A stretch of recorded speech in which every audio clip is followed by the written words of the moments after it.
So, I mean, it's such a wonderful memory for I think all of us growing up. But what was it for you?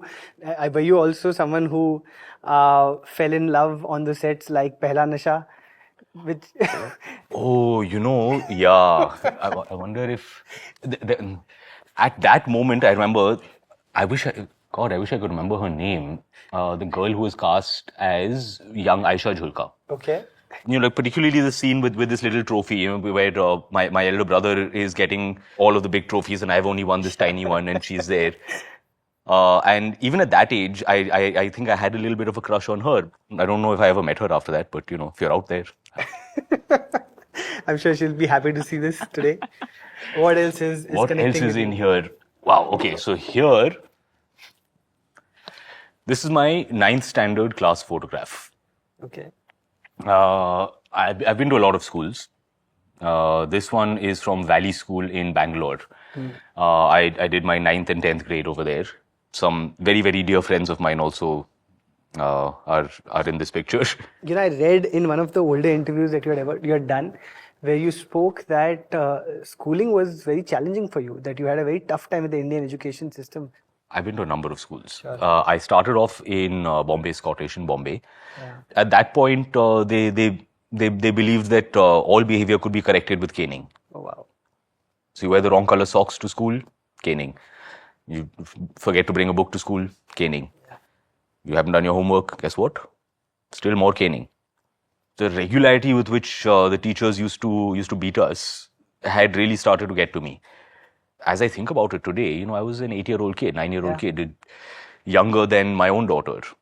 And if I imagine a teacher today to raise their hand and hit my child, I would see red. I would be I would be driven possibly to commit murder, to witness someone assaulting my child like that. So yeah, I was not able to manage the school system. So my mom pulled me out of school in Bombay, and we moved to Kannur. What was your relationship with your mom growing up? Uh, it was and remains tremendously close.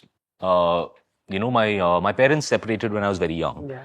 I was born in the States, and I moved back to India with my mom. My dad remained there. Those initial years growing up in Bombay, I didn't see my dad for a couple of years. And for a long time, as even when we moved from Bombay to Kannur to go to school there, she came with me, and she was a very present, engaged, and involved parent. A lot more so, I think, than was the norm. The fact that she was willing to take such a bold step to move to a new city in order to support my education was quite a thing. Now, the question that I have in my mind right now is that, while of course your mom's been very present, as you said, because most of us, growing up, we look at our dads, either we are trying to be like our dads or we're trying to be the Unlike, opposite. yeah. We're looking at them and being like, ये नहीं बनना और कुछ बन जाएंगे. But without having that around, actively, how did that shape your idea of what kind of a boy you were and wanted to be? I think I was 6 years old when I made my first trip out to visit him. And that would also be infrequent. I would see him once a year, once in 2 years. I did take a lot of cues, a lot of learning. My mom remarried. Yeah. My stepdad was also a very gentle, decent guy. I'll tell you one thing that I particularly picked up on. My stepdad was still is a very adventurous guy with his style.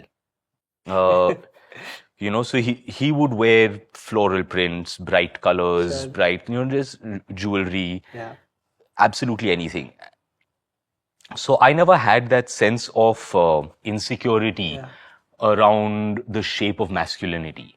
Like, you can wear pink, you can have, you can wear jewelry, you can wear flowery clothes, and how is this?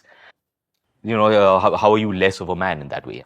My entire family were all people who would support a broader way of thinking. Say, listen, you don't have to restrict yourself to this thing. You can be who you want, you be how you want. And don't allow the perspectives and judgments of other people to dictate how you conduct yourself, how you dress yourself, how you portray yourself.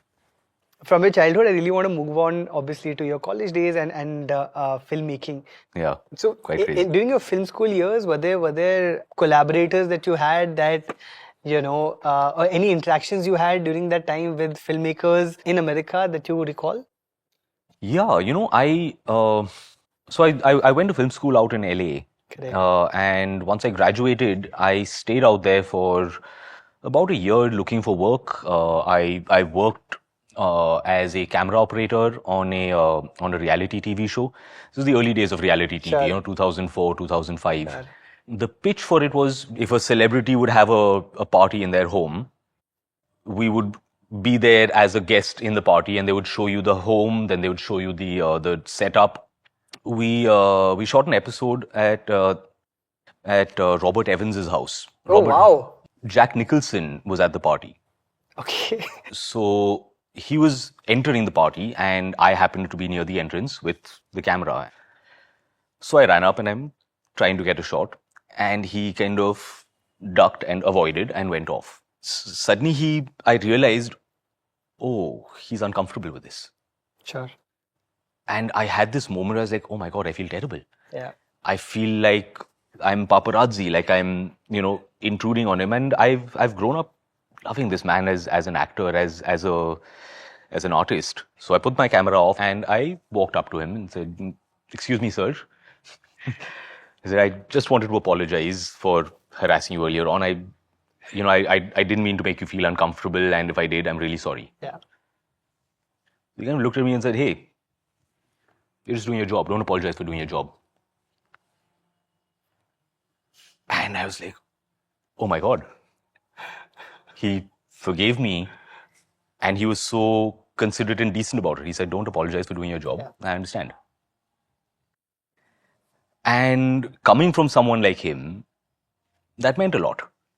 It goes a long way. It resonates when someone like that, when someone who doesn't need to be polite, correct, someone doesn't need to be decent, someone doesn't have to be decent, but they still are.